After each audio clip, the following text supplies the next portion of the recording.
أعوذ بالله من الشيطان الرجيم. بسم الله الرحمن الرحيم. الحمد لله والصلاة والسلام على رسول الله صلی الله علیه و سلم. ما شما در سپاره هفتم هستیم در سوره الانعام که در سپاره هفتم است. بخیر شروع میکنیم سوره الانعام.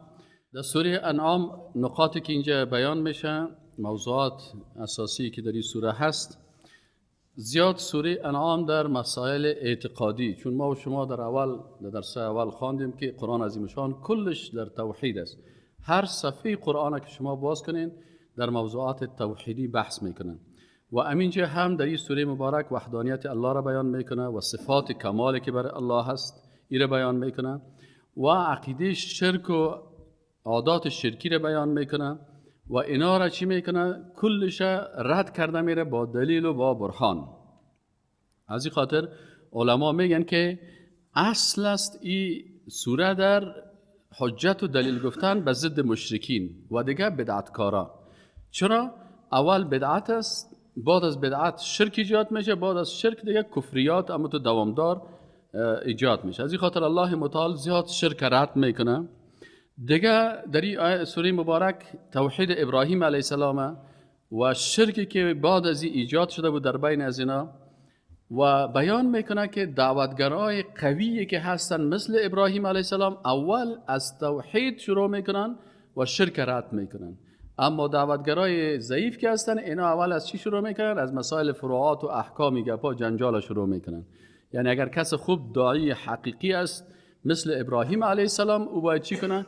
وقتی که دعوت شروع میکنه اول توحید بیان میکنه، توحید الوهیت، ربوبیت، اسما و صفات و مشکلات شرک نگپا را بیان میکنن تا که آیسته آیسته وقتی که اول خوب یک فصل توحید درس داد، یک ما شاگردای خود خوب توحید درس داد، باز مای دوم شرک شروع میکنه، او را رد میکنه، باز بعد از اینکه احکام میگه خود به خود و انسانی که عقیده جور شده باشه تمام احکام قبول میکنه. اما اگر شما یک نفر عقیدهش خراب است، تو میای بر از مثلا احکام دین برش میگی، یا بعضی بچه‌هاست پدرش خوب در شرک مبتلا است، مادرش در بدعت‌ها مبتلا است، باز میگه من عروسی اسلامی میکنم ساز نمیارم. مادرش از اون طرف میگه الله این دایره که من 12 سال نگاه کرده بودم. پدرش میگه من 20 سال خو میدیدم که در تو باید سازنده باشه، تو علامتی مخالفت میکنی، با اینکه در خانه کلان جنجال برشان پیدا میشه. از اون گپا که اول از توحید شروع بکنین. دیگه موضوعی که از ترساندن مشرکا از عاقبت شرک است. دیگه خطای کافرها را میگن و بیان میکنه که کافرهایی که هستن چند قسم هستن، بعضشان کفر عنادی دارن. دیگه تسلیت از بر رسول الله صلی الله علیه و سلم برش میگه که این مخالفت ها که امرای شما هست امرای پیغمبرای دیگه هم قبل از شما بود. دیگه آغاز گمراهی را که میگه از کجا شروع میشه؟ از بدعت شروع میشه که خود بدعت تهمت از بالای الله و تهمت از بالای رسول الله صلی الله علیه و سلم. از این خاطر میگه شیطان از زناکار کرده بدعتکار زیاد دوست داره. چرا؟ زناکار احساس میکنه که من گناهگار هستم، بدبخت هستم، اما بدعتکار میگه من خو هستم و نیستم، من هستم، من خو بسیار شخصیت دینی هستم. از این خاطر شیطان چی است؟ زناکار و گناهکار خود بالای خود ظلم میکنه، بدعتکار تهمت بالای الله میکنه، تهمت بالای رسول الله صلی الله علیه و سلم میکنه. در مقابل گناهکار در روز قیامت اونمو ملائکه های عذاب قرار میگیرن، در مقابل بدعتکار رسول الله صلی الله علیه و سلم خصمش می باشه، دشمنش می باشه که تو چرا سرمت تهمت کردی و کارهایی که من نکرده بودم. دیگه در این سوره مبارک گفتگو هست در بین حق و باطل، توحید بیان میکنه و باطل رد میکنه. دیگه ای است که بیان میکنه که امو اساسات انسانیت که است این کفار از دست میتن، بالاخره مغز از اینا به مغز حیوانی مبدل میشه. دیگه مسائل اثبات قیامت و آخرت بیان میکنه، همچنان نشانه های حق بیان میکنه، همچنان بیان میکنه که مسخرگی و ساعتگیری بر مقدساتی از عادات کفار است و سبب ارتداد و کفر میشه و دلایل توحید ربوبیت، الوهیت و اسما و صفات بیان میکنه. اعوذ بالله من الشیطان الرجیم. بسم الله الرحمن الرحیم. در آیت اول که الله متعال توحید در عبادات زبانی، ما و شما توحید چند قسم داشتیم؟ توحید داشتیم مثلا توحید در عبادات فکری هست که از نگاه فکر باید یک موحد باشیم. توحید در عبادات قلبی هست، محبت، خوف، رجا، توکل، این یا نیت مخلصانه 100% برای الله، تعظیم شاعر الله، این عبادت های قلبی هست. بعضی عبادت ها بر زبان میشه مثل حمد، ثنا، دعوت و مثلا استغاثه، مثلا دعا، متوجه هستین، توسل، این کلش عبادت های زبانی هستن. دیگه عبادت های مالی هستن که مربوط به مال میشه. دیگه عبادت های هستن توحید در عبادات بدنی هست که سرت چه وقت یک کلی موحد است. کلی موحد کدام کلی؟ یکتا پرست است که بغیر از الله به غیر الله هیچ وقت خم نمیشه، انحنا به مخلوق نمیکنه، رکوع به مخلوق نمیکنه، سجده به مخلوق نمیکنه، زنده باشه یا مرده باشه. الله متعال اول توحید چی رو بیان میکنه؟ توحید در حمد بیان میکنه و باز توحید ربوبیت در خلقت آسمان ها و زمین بیان میکنه. اعوذ بالله من الشیطان الرجیم. بسم الله الرحمن الرحیم. الحمد، تمامی حمد و ثنا و صفت یعنی مطلق حمد لله، خاص برای الله هست. الذی، آن ذاتی که خلق السماوات، خلق کرده آسمان ها را، و الارض، و زمین را، و جعل الظلمات، و گردانیده هست تاریکی ها را، و نور و روشنی ها را. یعنی الله متعال است که خالق تاریکی و روشنی هست. این عقیده که مثلا رد عقیده ثنویت است که مردمای فارس قدیم میگفتن که یکی خدای نور است که او را باز یزد یا یزدان میگفتن، میگفتن ما یزد پرست هستیم، یزدان پرست هستیم، خدای نور. و یکی اهریمن بود که او را خدای شهر میگفتن. الله متعال میگه که الله متعال خالق ظلمات و نور است، روشنی ها و تاریکی ها کلشان خالقشان الله متعال است. ثم الذين كفروا بربهم، ثم سپس که الذين، کسانی که کفر و کافر شدن، اینا مشکلشان چی است که بربهم یعدلون، اینا بر الله مخلوقات برابر میکنن، یا در ذاتش برابر میکنن، میگه ای مثل الله وارث بچه الله هست، همسر الله هست، شریک الله هست، یا در صفات الله را برابر میکنن، میگه همین قسم که الله عالم الغیب است، فلانی مخلوق هم عالم الغیب است، فلانی فالبین غیب میبینه، فلانی شیخ غیب میفهمه، اینه برابر کرد با الله.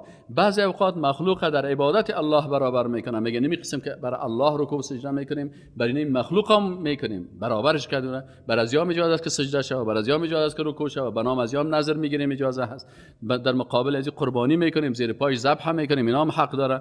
بعضی اوقات مخلوقات در حاکمیت الله برابر میکنن. چه قسم؟ میگه نمی قسم که الله قانون میسازه، مخلوق هم حق داره که قانون بسازه. همین قسم که حلال و حرام الله بیان میکنه، مخلوق هم حق داره که حکومت برای خود بسازه، حکومت مردم باشه، توسط مردم باشه، برای مردم باشه، خود مردم قانون بسازه، خود قانون از آسمان تا شود، از زمین قانون ساخته شود. اینی کسایی که در زمین قانون میسازن ضد شریعت الله، خود با الله چی میکنن؟ برابر میکنن. این با شرک در حاکمیت میگن. یکی شرک در عبادت است، یکی شرک در حاکمیت الله هست. هو الذی، الله متعال بیان میکنه که ای مردم، اصل خلقت شما از خاک است. این نظریات داروین و داروینیزم که میگه این اصل انسان ها چی است؟ شادی هست، ایره الله رد میکنه.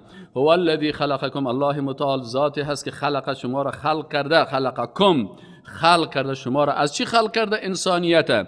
من طین، از گل، ثم قضا، سپس فیصله نمود، اجلا، مدتی را بر زندگی از او، بر مرگ از او، و اجل مسمى عنده، و امی اجل مسمى که از بنزد از او، از بنزد الله هست که انسان چه وقت قدر زنده می باشه، چه وقت میمره.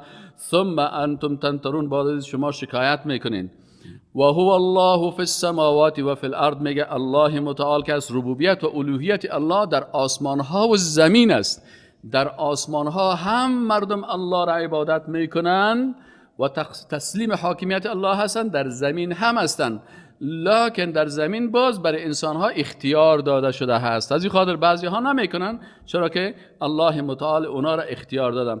و هو الله، و او الله متعال معبود است، خالق است، حاکم است، ربوبیتش، خالقیتش هم در آسمان هاست و فی الارض، و همچنان و هو الله، و او الله معبود شما هست.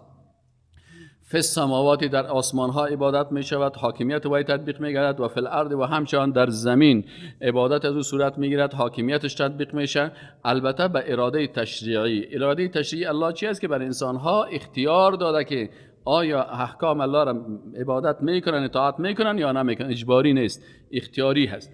یعلم، الله متعال میداند، سرکم، آن چیزی را که سری، مخفی، پوشیده انجام میدید، و جهرکم، آن چیزی را که جهری، آشکارا و معلوم دارش انجام میدهید. و یعلم ما تکسبون، و همچنان الله متعال میداند ما آنچه را که تکسبون شما انجام میدین. و ما تأتیهم، آل بعضی کسا که هستن الله متعال در اینجا موضوع اعتقادیش چی است؟ موضوع اعتقادی که کفر اعراض بیان میکنه، که کافرها یک قسم کفر است که حق برش بیان کنی روی خود دور میته، او را قبول نمیکنه. و ما تأتیهم، و هم نمیامد بر از این مردم های کافر که کافرهای چی هستن؟ اعراضی هستن. من آیت، کدام آیت؟ من آیات ربهم، از آیات پروردگارشان، الا مگر کانوا، آنها که بودن از آن معرضین، روگردان. فقط کذبوا، قسم دیگه کفر چی است؟ کفر تکذیب است، کفر استهزاء است. این هم کفر است، اقسام مختلف کفر است. یکی کفر تکذیب است که حق میفهمه با زور تکذیب میکنه، یا حق میفهمه بالای حق ریشخندی میکنه. فقط کذبوا بالحق، یقینا که اونا تکذیب کردن بالحق، به توحید، یا کفرشان کفر تکذیب است. لما جاءهم، انگامی که برشان آمد، یعنی برشان بیان شد، واضح شد. فسوف یاتیهم، پس زود است که بیاید برشان انباء و خبر ما آنچه که کانوا بودن به بیستهزئون، به آن استهزا میکردن. یعنی اینا کفر استهزاء است که بعضی کسا با مقدسات و معتقدات استهزاء و ریشخندی میکنن، اینا هم کافر میشه.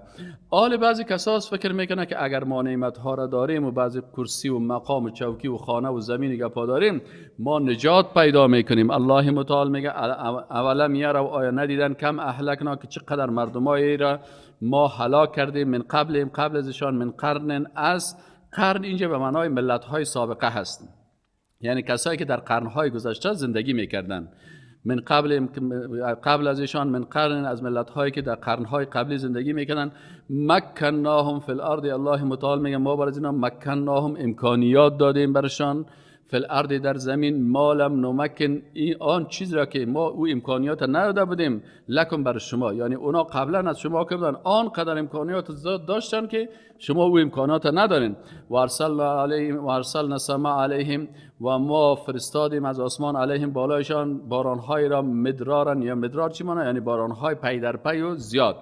و جعلنا الانهار، و گردانیدیم جویبارها و جویها و بحرها را که تجری جاری بود، من تحت، از زیر قدم هایشان. شما میدین که زیر پای هایشان جویها، اما تو در قریه به قریه، اما تو جریان داشت، در منطقه به منطقه، اما تو او بود که از هر قول اما تو سر میزد دیگه، در هر جای میگه.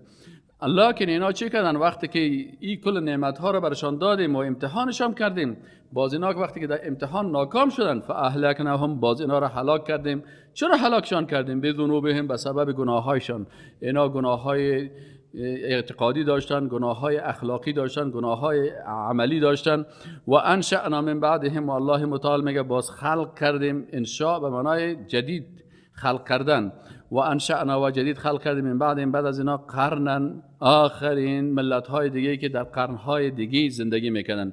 ولو نزلنا علیک الکتاب فی قرطاس، یکی آل دیگه موضوع اعتقادی رو بیان میکنه که کسایی که کفر عنادی دارن، اینا که هر قدر برشان دلیل بیاری قبول نمیکنن، حتی اگه تقاضاهایی که میکنن مطابق تقاضایشان هم پیغمبر معجزه بیاره، اینا قبول نمیکنن. ولو نزلنا، ای رسول الله صلی الله علیه و آله، اونا خو مطالبه میکنن که برای ما یک کتاب مخصوص بیار دیگه، که ما تو بغیر از قرآن کتاب دیگه برای ما بیار که ما میخوایم مطابق خواست ما. الله متعال برشان گفت ولو نزلنا، و اگر ما نازل کنیم علیک، بالای تو، کتابا، یا کتاب را، فی قرطاس، که خوب، اما تو دم قرطاس فروشی، هم تو لوکس، مثل که در قرطاسی فروشی و کتاب فروشی هم تو کتابا خوب، هم تو صحافت شدگی و خوب، هم تو جور و با خط خوب، هم تو لوکس و خط طلام نوشته شده باشه، اگر اون رو بیاریم برشان بگیم اینه بگین کتاب الله، فلمسوها، باز او را بیخی هم تو بگن نمی دست خدا هم تو واز کنن، ورق بزن به ایدیهم، باز دستایشان، که هیچ برشان شک نمانه. لقال الذين كفروا، باز هم کسانی که کافر شدن میگن این هذا الا سحر مبین، باز میگه این کسی خود سحر است، دروغ است، ما قبول نمیکنیم. این عادت انسان، کسی که کفرش کفر عنادی باشه، او را قناعت دادنش مشکل است. و قالوا، و گفتن لولا انزل، چرا نازل نشد علیه، بالای رسول الله صلی الله علیه و آله، گفتن چرا ملک پیش نیست؟ ملائکه خب میامد، لکن یا باز یک تقاضای دیگه میکردم، نه ملائکه تو باشه که مثلا 4 دانه ملائکه باشه، مثل 4 بادیگارد، دو تا این طرف استاد باشه، دو تا دیگه این طرف استاد باشه، سلاح‌هاشون پیششان و پکام دستشان طرف پکه بکنه. این تقاضاهای عجیب غریب. الله متعال گفت وقالوا و گفتن لولا نزل علیه، چرا نازل نمیشه بالا از این ملک ملائکه، ولو انزلنا ملکا، اگر الله متعال میگه اگر ما بالا از این ملائکه را هم رایی کنیم، لقضی الامر، باز فیصله میشه امور، ثم لا ينظرون، باز اگر ما ملائکه را روان کنیم باز وقت یا باز مخالفت بکنه، باز اونم ملائکه کلای کلشان برشان میپرانه، باز برشان فرصت داده نمیشه، ثم لا ينظرون، باز برشان فرصت داده نمیشه. ولو جعلناه ملکا، و حتی اگر ما امی پیغمبرم ملائکه میساختیم، اینا میگفتن چرا تو انسان هستی، تو مثل ما انسان هستی، ما پیغمبر میخوایم که اون باید خود پیغمبر ملائکه باشه. الله متعال میگه ولو جعلناه ملکا، اگر ما امیر ملائکه هم میساختیم امی پیغمبر، لجعلناه، ما او را چی میگشتانیم، رجلا، در صورت یک شخص، باید اما تو مثل یک انسان واره می بود، ولبسنا علیهم ما یلبسون، باز اونا هم میپوشیدن مثل که اینا لباس میپوشیدن. چرا که ملائکه را که در صورت اصلیش بیاره، خب باز اینا در مقابل از او ایستادگی کردن نمیتونن، باز او ملائکه خب بسیار بزرگ است و اینا باز تحمل رو کردن نمیتونن. آل الله متعال میگه کسایی که استهزاء به مقدسات معتقدات میکنن چی هست، ولقد استهزئ ای رسول الله صلی الله علیه و سلم، تو جیگرخون نشو، یقینا که استهزئ بسیار مسخرگی شده هست به رسول، به پیغمبرایی که من قبل که قبل از تو بود. اینا ای تنها تو نیستی که این مسخرگی رو میکنن، اینا سر پیغمبرای قبلی هم همین کار شده، تو جیگرخون نشو که تنها تو نیستی. فحاق بالذین، پس رسید به کسانی که یا گرفت کسانی را که سخیر و مسخرگی کردن منهم از ایشان، ما کانوا به یستهزئون، باز اونا مؤاخذه شدن در مقابل آنچه که اونا مسخرگی میکردن. ات الله متعال اونا را ذلیل ساخت، ات خوار و ذلیل ساختشان که مسخرگیشان باز یادشان بره. قل بگو ای رسول الله صلی الله علیه و سلم، سیرو برین، سیر بکنین، حرکت بکنین و یا کتاب‌های تاریخی را مطالعه بکنین یا خودتان مستقیما در زمین برین سیر و سیاحت بکنین، برین ببینین فی الارض، در زمین، ثم منظور، باز خوب نظر بکنین، خوب دقیق، کیف کان عاقبت المکذبین، که چه قسم از عاقبت تکذیب کننده ها، چون در اون مناطق بسیاری منطقه هست که آثار کسایی که سرشان غضب الله نازل شده وجود داره. امیال مجسمه فرعون، فرعون که است مجسمه جسدش هست در یکی از موزیم ها. بسیاری از قریه هایی که سر از اونها عذاب نازل شده و قریه ها تصاویر و چیزایشان هنوز هم هست، گفت برین سال کنین ببینید سر از اونها چی حالت آمده. دیگه مالکیت در تصرف و رحمت الهی. قل لمن ما فی السماوات، بگو که آنچه که در آسمان ها و زمین هست مالک از اینا کی هست، مالک متصرف از اینا کی هست، کی هست که فی السماوات، در آسمان ها و الارض و در زمین. قل لله، بگو که تمامی از اینا مخصوص الله هست، کل مالکیت مخصوص الله هست، روزی دهنده الله هست، شفا دهنده الله هست، زنده کننده الله هست، میراننده الله هست، تمام تصرف در کائنات مخصوص الله هست. کتب علی نفسه الرحمه، با وجود که الله مالکیت آسمان ها و زمین مربوط از اوست، خالق قوی است، لکن بالای خود نوشته کرده چی در رحمت الله متعال، گفته که رحمت ما از غضب ما کرده بیشتر است، غلبه کرده. لا یجمعنکم، حتما شما را جمع میکنه، الی یوم القیامت، در روز قیامت، لا ریب فیه، اون روز قیامتی که در هیچ شک نیست. الذین خسروا انفسهم، اما کسانی که با نفسهای خود خساره کردن. خسارت چه وقت است که ایمان نداشته باشه، خسارت چه وقت است اعمال صالحه نداشته باشه، خسارت چی است که دعوت به توحید و دعوت به صبر نداشته باشه. الله متعال میگه این کسایی که خساره کردن نفسای خود، فهم لا یؤمنون، پس ایشان ایمان نمیآورند. وله و خاص برای الله هست ما آنچه که سکنت، سکون یا آرامش گرفت، اللیل، در شب، و النهار، در روز. تمام مخلوقاتی که آرامش در شب و روز میگیرن، تمام از اینا خاص برای الله هستند. مالکشان، متصرفشان، خالق از اینا الله هست. و هو السمیع العلیم، و الله متعال هم سمیع است، بسیار خوب میشنه و هم علیم است. تمام دقایق کوچکی که در قلبتان هست کلش الله متعال میفهمه. آل دیگه چی بوده؟ پیشنهادات جاهلانه مشرکان چی بود؟ پیشنهادات غلط میکردن و رسول الله صلی الله علیه و سلم با دلایل واضح برشان جواب میداد. جوابش برشان الله برشان بیان میکرد که قل بگو ای رسول الله صلی الله علیه و سلم، اغیر الله اتخذ ولیا، اینا میمونن پیشنهاد میکردن که بیایم بت‌های ما را و می قبرهای ما را و می چیزای ما را بر زمین احترام بکو، بر زمین سرت خم بکو، در این مجلسای ما بشی. باز تو بسیار که ما چون الله متعال گفت برو برشان بگو، قل بگو برشان ای رسول الله صلی الله علیه و سلم، اغیر الله اتخذ ولیا، آیا ما بغیر از الله کسی دیگر را دوست بگیرم؟ ابدا، هیچ در مجلسایتان نمیم. که شما نمیشینم گپایتان قبول نمیکنم. چرا؟ به خاطر از که الله که از فاطر السماوات و الارض خلق کننده آسمان هاست، فاطر السماوات خلق کننده آسمان هاست و الارض و خلق کننده زمین هست و هو و الله متعال یک صفتی داره که او را بت‌ها و قبرای شما نداره که الله یطعم و دیگرا را طعام و رزق و نفقه میته. این کلش خالقش الله است. الله متعال کل طعام تمام مخلوقات الله متعال برشان آماده کرده، برشان میده، تمام رزق از اینا را الله میده. ولا یطعم، ولکن به خود الله طعام داده نمیشه. خود الله متعال از این چیزا منزه و پاک است، نیازی نداره به این چیزا.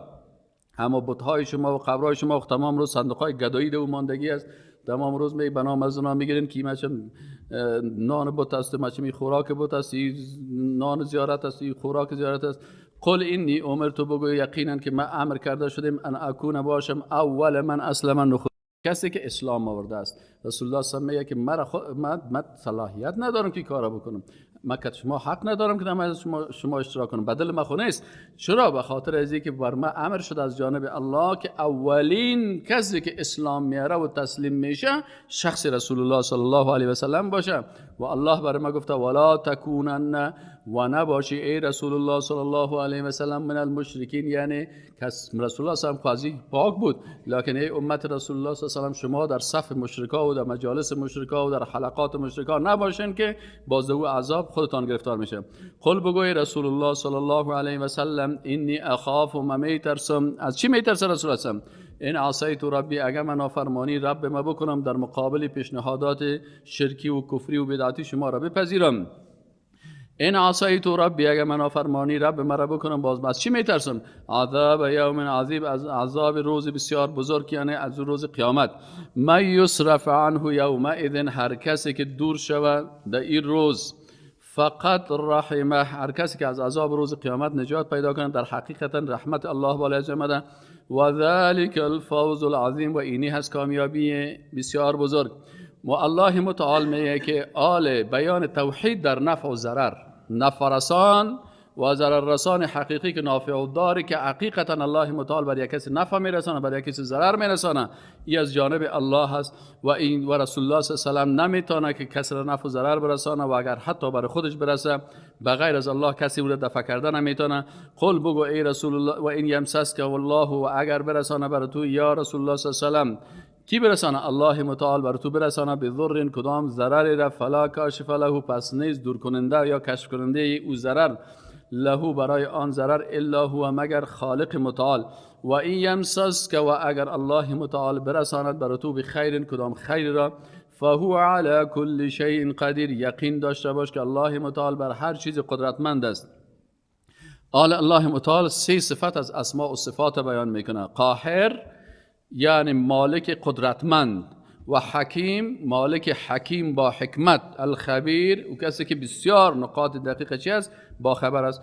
و هو القاهر، و الله هست که قدرتمند است فوق عباده که بر بندگانش است. و هو الحکیم، و الله متعال بسیار با حکمت است در تشریع خود، در قوانین خود، در تمامی احکامی که بیان کرده. الخبیر، بسیار با خبر است عن حال عباده، از توحید بنده هاش، از اعمال بنده هاش. قل ای شیء اکبر شهادتا، بگو که کی بزرگتر است از نگاه شهادت؟ قل الله، بگو که الله متعال، شهادت الله بسیار شهادت بزرگ است. الله قل الله، پس بگو برشان که الله کس شهید، شاهد از بینی، در بین ما و بینکم و در بین شما.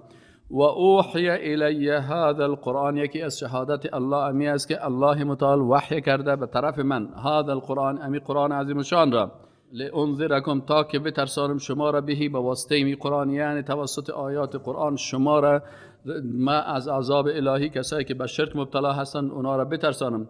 و من بلغ، و همچنان کسی که بر از او امی تبلیغ برسد. انکم لتشهدون، آیا شما شهادت میدهید ان مع الله آلهة اخرى، آیا شما باز بعد از اینکه براتون این گپ رسید باز شما این گپ میزنید که همراه الله معبودات دیگه هست؟ قل لا اشهد، بگو برشان که من شهادت نمیتونم به این که معبود بغیر از الله باشه. قل انما هو اله واحد، اونا تقاضایشون از رسول الله چی بود که بیا یک سال ما معبود تو را عبادت میکنیم، یک سال تو بت‌های ما را تایید کن. یا بعضی کساس میگه بیاین ما شما چی میکنیم؟ میگیم کل دین ها حق است. یک کسی است کتاب نوشته کرده، یک مرتد است نوشته کرده صراط های مستقیم، راه های مستقیم. باز اونا میگه پلورالیسم دینی میکنیم. همون وقت ما میگه میزنن بیاین که پلورالیسم دینی باشه. چی معنی پلورالیسم دینی؟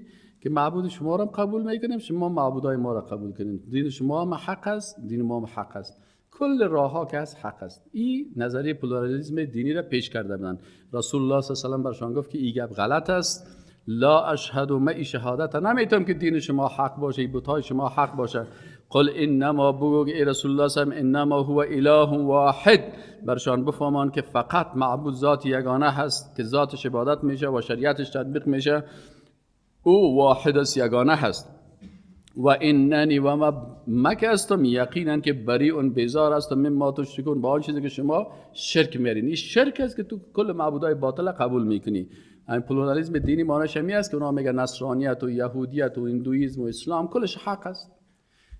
فهمیدی؟ یعنی کلش حق است. یعنی اگر کس کافر هم از حق است، اگر مسلمان هم حق است. مثل یک نظر بسیار بی‌عقلانه و لودگی.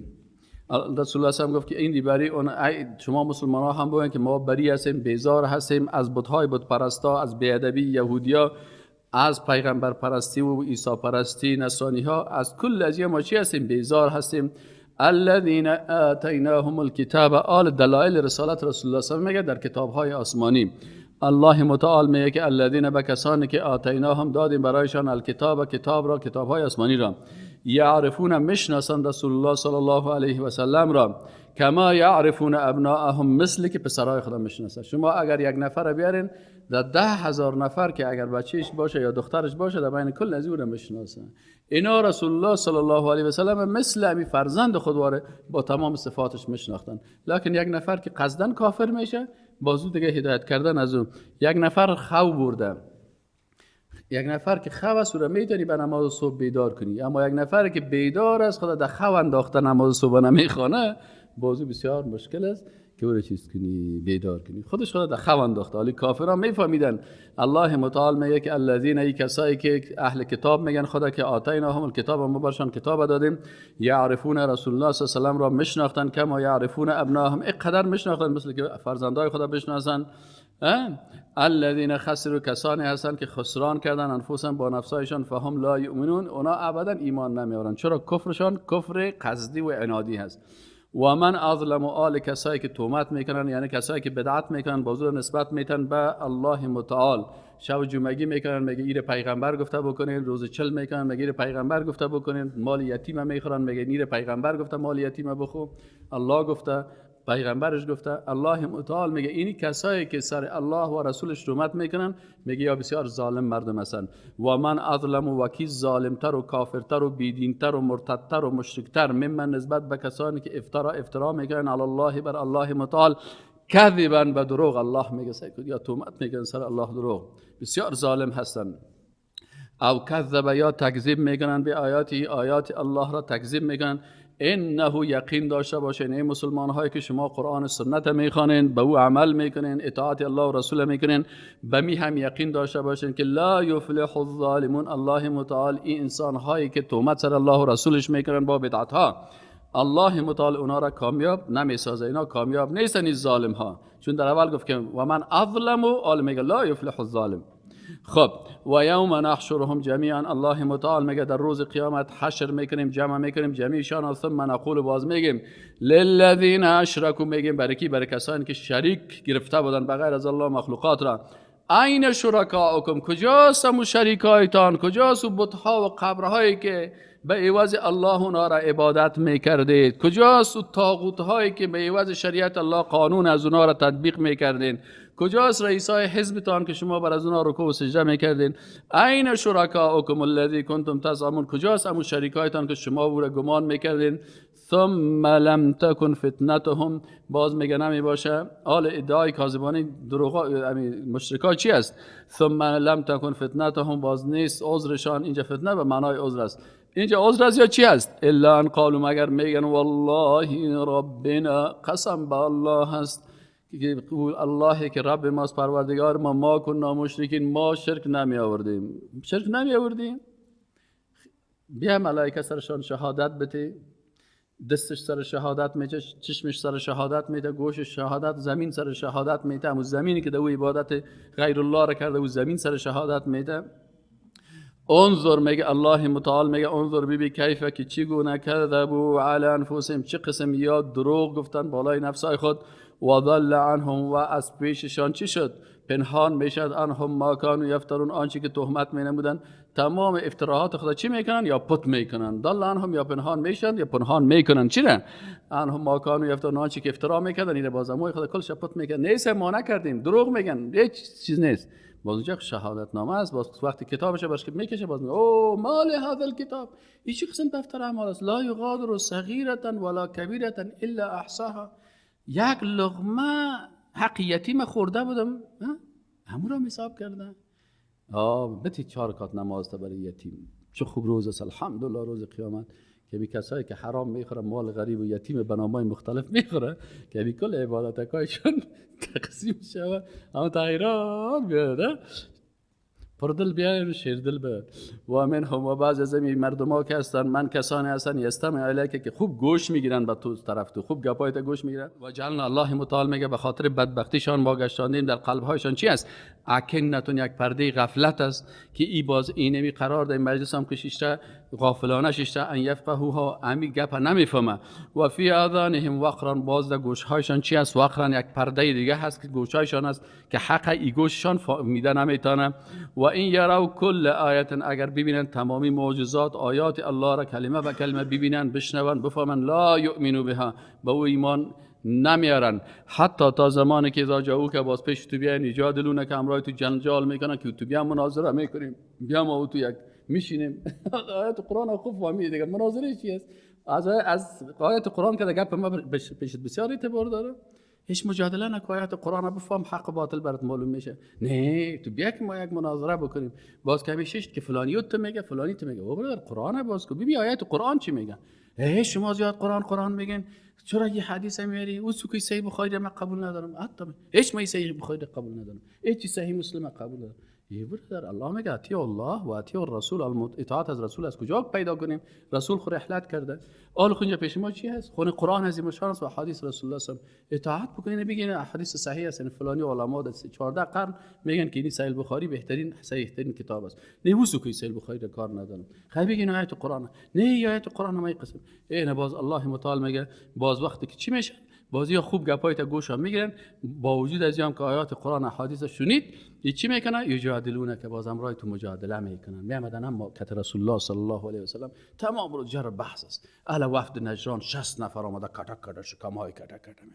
ما که تو یک جنجال داریم، که تو یک بحث میکنیم فلانی میکنیم. رسول الله صلی الله علیه و سلم میگه صحیح بکنین. آیات قرآن برشان خوانده میرفت. الله متعال می حالت مردمای بیدین خبر میده. حتی تا زمانی که وقتی که جاءو که بیان به پیش تو یجادلون، که باز امرای تو مجادله و بحث و گفتگو میکنن. یقول الذين كفروا، باز در نهایتش که آیات قرآن برش بخونی، باز کسایی که کافر شده باز چی میگن؟ این هذا الا اساطیر الاولین، این قصه ها این چیزایی که تو میگی قصه های خرافاتی هست از مردمای گذشته. العیاذ بالله العیاذ بالله. حقیقت های قرآنی رو باز میگن اساطیر الاولین است. و هم ینعون، دیگه صفت از بیدینا چی است؟ میگه بیدینا دو صفت خطرناک دارن. و هم ینحون عنه، و خودشان نهی میکنن از قرآن کریم. مردمه میگه دور شوین از قرآن و سنت. و ینعون عنه، و خودشان هم از کتاب الله و سنت رسول الله صلی الله علیه و سلم دوری میکنن. و این یهلکون الا انفسهم، و اینا هلاک نمیکنن مگر الله متعال میگه با دوری از قرآن و سنت شما جگرخون نشین، یا خودشان خود هلاک میکنه. و ما یشعرون، اینا حتی هم شعوری که پرنده ها داره، مرغکام یک شعور خود دارن، اما هم میگه یا ندارن. از این مرغکام کدام یا بیچاره بسیار ضعیف است. توب یا الله. ولو ترى، باز حسرتشان چی میشه؟ باز الله متعال میگه ولو ترى، باز اگر ببینی اذ هنگامی که وقفوا علی النار، باز این مردمایی که زیاد مناظره و گفتگو و بحث و مخالفت کتاب الله و سنت رسول الله صلی الله علیه و آله میکنن. الله متعال میگه ولو ترى اذ وقفوا علی النار، باز وقتی که ببینی وقتی که اینا استاد کرده میشن علی النار، به آتش دوزخ، باز اونو وقتی که یا میفهمن که والله ما اشتباه بسیار اشتباه خطرناک کرده بودیم. فقالوا یا لیتنا نرد، باز میگه ای کاش ما را پس به دنیا ببری یا الله. باز ما دیگه بسیار خوب مردم میشیم. نورد ولا نکذب بآیات ربنا، باز بو وقت باز ما تکذیب نمیکنیم با آیات رب ما. و نکون من المؤمنین، باز ما از جمله مؤمنان میشیم. بل بدا لهم، بلکه میگه معلوم میشد لهم برایشان ما کان و آن چیزی که یخفون مخفی میکردن پت میکردن من قبل و قبل از این. الله متعال میگه اینقدر کفر از یا انادی هست، بیدینی از اینا ای است که ولو رد و لو، اگر اینا دوباره به دنیا بازگشتانده شوند چون کافر انادی هستند، لعاد و باز به می کفر و بیدینی خود میگردن. بعضی کسا مثلا 40 سال پیش کافر شده بودن، یک وقت که سهل میکردی باز حکومت های دیگه کامت میدونی تو چه خوب آدم از قدیفه یک شسای کو ریشک شسای کو لونگی یک شسای کو.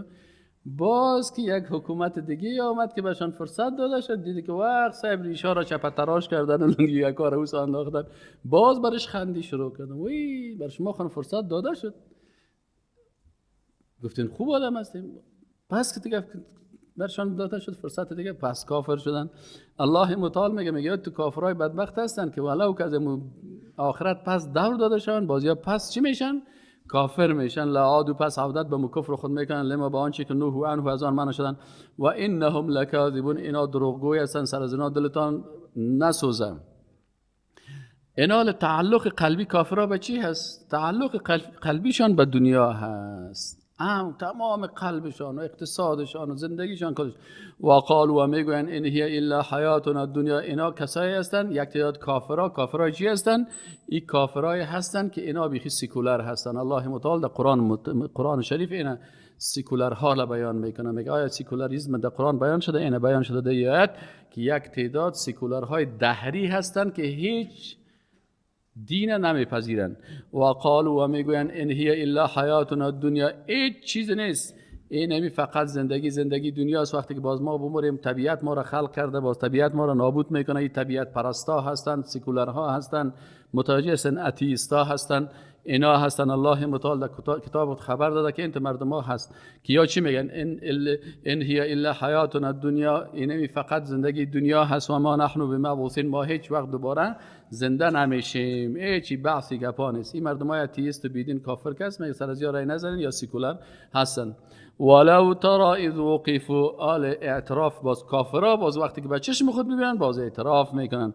ولو ترى، و وقتی که باز میبینی اذ وقفوا، وقتی که ساده کردشان علی ربهم، در مقابل پروردگارشان، قال الیس هذا بالحق، باز الله برشان میگه آیا حق نبود؟ باز اونجا دیگه کل از این سر دیگه ببینی که کلشان تسلیم هستند. باز قالو، باز میگن بله و ربنا، و قسم است پروردگار ما کل چیز حق است. ما لوده بودیم، بی عقل بودیم، سیکولر شدیم، کمونیست شدیم، ماتریالیست شدیم، بیدین شدیم، گمراه شدیم، راه حق غلط کردیم. قالوا بلا و ربنا، باز میگن بله ای پروردگار ما قسم است به ذات تو که کل از حق است. قال الله متعال برشان میگه فذوقوا العذاب بما کنتم تکفرون، پس بچشین عذاب دردناک به سبب آن چیزی که شما چی شدین؟ کافر شدین. الله متعال میگه حسرت کافران، قد خسر الذين كذبوا بلقاء الله، الله متعال میگه یقینا که خسران نقصان کردن، الذين کسانی که کذبوا تکذیب کردن بلقاء الله به ملاقات الله، حتی جاءتهم الساعه، تا زمانی که برشان رسید اونمو لحظه قیامت، بغتتن، قیامت یک دفعه ناگهان میآید. باز او صورت چه میگه؟ قالو میگن یا حسرتنا، ای وای بر ما، علی ما فرطنا، به سبب هان چیزی که ما کوتاهی کردیم، توحید نپذیرفتیم، بیادبی کردیم، تفرید کردیم در چی؟ در امی امور. و هم یحملون اوزارهم، اینا باز حمل میکنن امو بارهای گناهانشان را. یحملون حمل میکنن، اوزارهم وزر یعنی گناهانشان را. در کجا حمل میکنن؟ علی ظهورهم، بر پشتایشان. الا آگاه باشید الله متعال که ساء بسیار زشت است ما یزرون آنچه را که حمل میکنن. الله متعال میگه این دنیایی که این سیکولرها به این قلب خود چسباندن، این پیش الله چی ارزش داره؟ این الله خلق کرده برای مسلمان ها دنیا خوب چیز است، چرا که مزرعه آخرت است.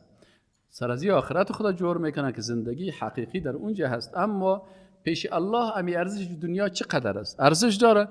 الله متعال میگه و مل حیات دنیا، و نیست امی زندگی دنیا الا لعب و لهو، پیش الله لعب چیست؟ لعب چیست؟ میگه لعب همین تفلک های دخترک ها و بچک های خرد که اگه دیده باشه گودی بازی میکنن، اینا لعب میگن.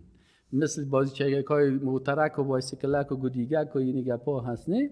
دوتا گودیگک ها را 2 دقیقه توی میکنن، 2 دقیقه بعد باز که قار شدن داماتکشان موسو میپرتن، گودی های خدا موسو میپرتن و باز که جنگ کردن کلش پیش الله میگه این همین زندگی دنیا مثل لعب و مثل ساتیری اشتکا و رس و الله چی است؟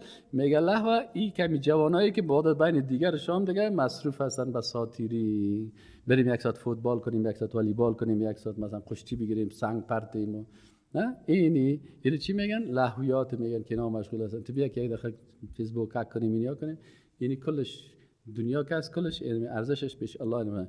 ولد دار الاخرت، لکن سرای آخرت، زندگی آخرت که از خیر بهتر است للذین، برای کسانی که یتقون تقوا میکنن. افلا تعقلون، الله متعال میگه چرا از عقلتان کار نمیگیرین؟ اگر 5 دقیقه از عقلتان کار بگیرین، سیل کنین در بطن مادرتان هم یک زندگی داشتین، چقدر وقت بود؟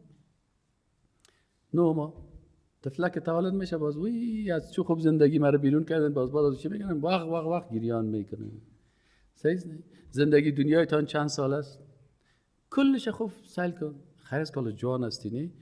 جوان کسی یگان دفعهش سفید است که در جای افتاده کلگی میگه والا فلانی 100 ساله شده نمیموره. وی کل عمر 100 سال است. کمی 100 ساله کشیدی اگه زندان باشی مردم میگه وی کیست؟ بابا که دیدی روزی زندان را میخوره. حالا کتش به تکلیف هستن، کاش که بموره، کاش که سرش آسار شه. وی تمام روز شف خانه است. این روز سر ما و تو هم آمده نیست. یعنی کل زندگی دنیا چند روز است؟ 100 سال. قبر فردا که از این دیر مغان درگذریم، با 100,000 سالگان هم سفریم. باز از این دنیا که هم چشمت پت شدی طرف که بیایی قبر بگی کاکا چقدر وقت میشه اینجا هستی؟ والا صاحب یک 20 قرن میشه اینجا افتادیم. کتزوا هم سفر هستی. پس در قبر چقدر وقت انسان میمانه و چقدر وقت در روز قیامت که است؟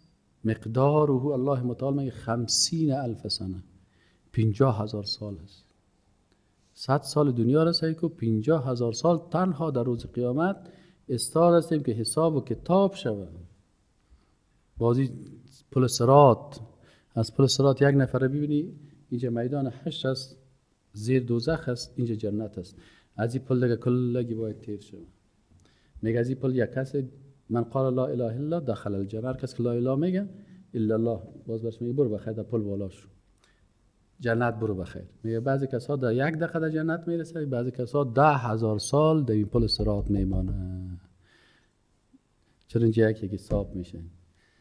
مثلا استاد یه حرکت که خوسه مسئله توحیدی گپا کنش در روز قیامت است. اینجا اگر کسی در روز قیامت موحد نبود همونجا دروازه دوزخ هم میره. این پل صراط که برای موحدین است، کسایی که از حساب توحید خلاص شده. باز پرسش از نماز، مر نمازت خواندی؟ نماز وقتی که روشن میشه بالا سر سل میکنی، استاد دایی نماز دیگر خدا به خاطر یک ملاقات که یک دوست خود قضا کرد. چرا استاد جان قضا کردی؟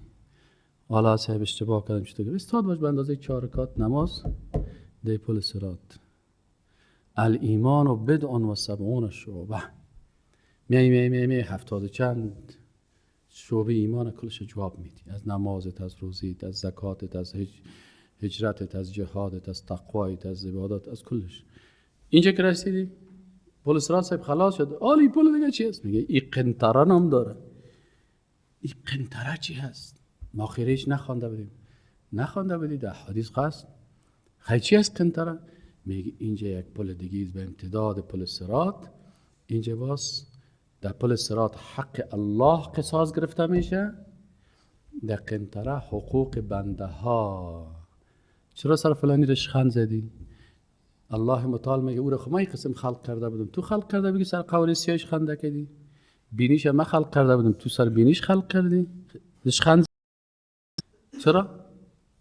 باز اینجا دیگه بسیاری کسا باز همون نفر میره میگه قربان چون پایا ایتا ماش میکنه مرا ببخش، ما تو یارش خند زدیم یا غیبت تا کردیم یا دروغ سرت تهمت کردیم یا تهمت سرت کردیم یا زمین تا گرفتیم یا خانه تا گرفتیم یا مال تا گرفتیم.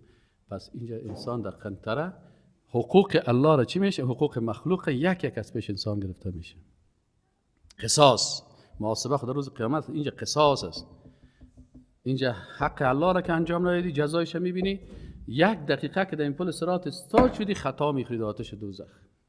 چرا 1 ثانیه اونجا استاد شده نمیتونی که گفت استاد خطا خوردی باز خدا کش میکنی باز میای باز که از تیر شدی جزای زیادی باز از روزه از زکات یعنی قسم اساسا وقتی که از کل از خلاص یک وقت یک نفر میگه سائل کنی که در دروازه جنت رسیده لکن مثل همین زغال گشت زغال سیاه بازیارا میگن جنتی های دوزخی که این بیچاره در دوزخ زیاد سوخته بازی بالاخره رسیده کجا تا به جنت رسیده.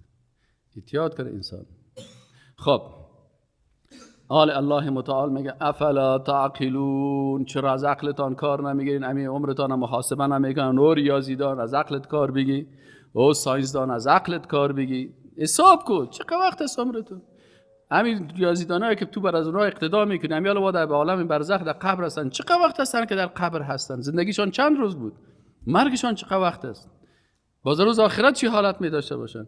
قد نعلم و آل تثبیت برای قلب رسول الله صلی الله علیه و سلم، قلب داعی اولین داعی اسلام کی بود؟ رسول الله صلی الله علیه و سلم بود. قد نعلم و آل الله برش میگه جگر خون نشو. قد نعلم ای رسول الله صلی الله علیه و یقینا که ما میدانیم که انه لا یحزنک که تو را جگر خون میسازن الذی آن چیزی که یقولون میگوین فانهم یقینا که این مردمای بیدین لا یکذبونک تو را تکذیب نمیکنن ولكن الظالمین ولكن ظالمان بآیات الله یجحدون، با آیات الله اونا آیات الله را انکار میکنن. یا که تو جنجال ندارن یا دشمن الله هستن. وقتی که تو رسول الله شدی دشمن تو شدن.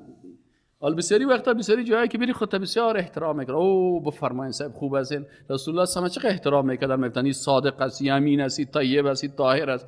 حتی روزی که تولد شد ابو لهب کنیز خود روان کرد که برو برای شیر بده که بیا در زاده پیدا شدن. الله متعال میگه دشمنی از اینا کت الله هست، دشمنی از اینا کت سنت رسول الله هست. اگر تو کتاب الله و سنت رسول الله را گپ نزنی هیچ کس که تو دشمنی نمیکنه. دشمنی از اینا کت الله هست که تو توحید بیان کنی که تو دشمنی میکنن. دشمنی از اینا کت سنت رسول الله هست، وحی منزل است. وقتی که تو احادیث پیغمبر برشان بیان کردی بازیا میخیزن میگن تو افراطی هستی و تو چطور هستی و تو چنان هستی. اگر نه که خوب کتشان بشینی هیچ گپ نزنی باز میگه اوه یک خوب آدم است که زیر دولا مردم برخصه هیچ چیز نمیگه، نواسایش تو قطعه میزنه بابا کلانش که خوب آدم است هیچ چیز نمیگه. خوب آدم است او خوب آدم نیست، شیطان بزرگ است. لکن تو رو خوب آدم میگی. فلانی مولوی صاحب است هیچ کس را چیز نمیگه. هر چی که کنی در این هتل که زیر سازم نکاره بگی بسته میکنه، هیچ مخالفت و رقص گبار نمیکنه. الله متعال میگه نه یاد روز قیامت باز محاسبه میشن یک یک. اینال بر رسول الله صلی الله علیه و لقد کذبت رسل من قبل که باز تثبیت میشه. میگه رسول الله صلی الله علیه و تو جگرخون نباش، یقینا که تکذیب کرده شد رسول پیغمبران من قبل که فصابروا باز می پیغمبران صبر کردن علی ما کذبوا با آن چیزی که تکذیب شدن و اوذوا به اندازه اینا اذیت شدن حتی تا زمانی که آتاهم نصرنا آمد برشان نصرت و پیروزی و کمک ما. ولا مبدل لکلمات الله و تبدیل کننده نیست به کلمات به فرمانهای الله، یعنی تغییر نمیخوره فرمان الله. لا لقد جاءك من نبأ یقین که آمده هست بر تو من نبأ المرسلین از خبرهای دیگه پیغمبران. و این کان کبر علیک اعراضهم اگرچه رسول الله صلی الله علیه و امی اعراض از اینا، روگرداندن از اینا از قرآن، روگردانیدن از اینا از سنت ایترا چی میکنه سر تو بسیار بزرگ یا سخت کبره، یعنی بسیار بزرگی و سختی میکنه سر تو امی اعراضشان. فاین استطاعت و اگر تو بتوانی ان تبغی که پیدا بکنی یا بجوی نفقا یک چقوری یا تونل فی الارض در زمین او سلما یا زینه فی السماء در آسمان فتأتیهم بآیت باز بری عین از بین داخل کو تونلا را بزنی یا در آسمان زینه را بانی از اونجا بر از اینا آیات و معجزات بیاری ولو یا باز یا قبول نمیکنن هیچ قبول نمیکنن یا کفر شنادیست. ولو شاء الله و اگر الله میخواست لجمعهم جمع میکرد ایشان را علی الهدى با هدایت به زور جبر، لکن الله متعال زور جبر نمیکنه بلکه اختیار برای انسان ها داده. فلا تکونن من الجاهلین، پس نباش ای رسول الله صلی الله علیه و از جمله بی خبر در امور اساسی اعتقادی، یعنی مسائل اعتقادی که هستند. در اینجا جهل به معنای عدم علم است، یعنی اینجا باید عالم باشی رسول الله صلی الله علیه و سلم و بفهمی مسائل اعتقادی را که الله متعال در تقدیر انسان ها همین قسم نوشته کرده که تقدیر ای بنده ما چی هست که بر از اختیار داده شده هست، یعنی بالا از این کار چی هست چی نمیشه. این حال کی اجابت میکنه؟ کسایی که میشنوه. شیطان مانع چی میشه؟ شنیدن. یعنی میگه شیطان کارش چی است که مانع میشه که تو قرآن و سنت بشنوی. انما یقینا که ای رسول الله صلی الله علیه و سلم یستجیب، اجابت میکنن، قبول میکنن حق الذین یسمعون، کسانی که در درس اشتراک میکنن، ترجمه را گوش میگیرن، قرآن را گوش میگیرن، سنت را گوش میگیرن، گپ پیغمبر را گوش میگیرن، باز اینا اجابت میکنه. اما شیطان بسیاری کسا را از نشستن در درس عقیده، در نشستن در درس ترجمه، از نشستن در درس حدیث اینا را مانع میشه.